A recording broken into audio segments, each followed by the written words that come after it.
Abby Kausapi. 2014, nalaman ko na meron akong PCOS kasi irregular yung menses ko. Pero hindi ako mataba. Both ovaries ko bali yung may cyst.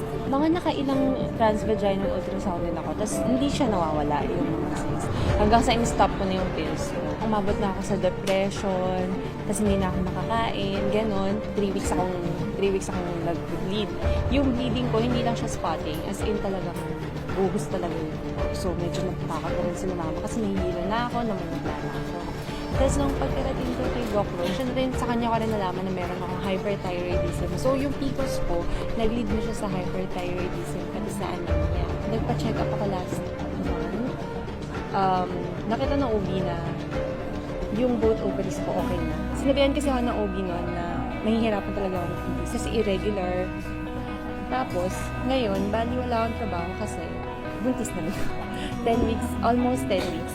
Gift na rin siya ni God. So, dahil na rin siya sa Bard. Kaya, yun, very happy ka. Una kasi, kung yung barley kasi talaga makakatulong talaga siya sa kahit anong diseases. Kasi, ang bilis ng progress ko.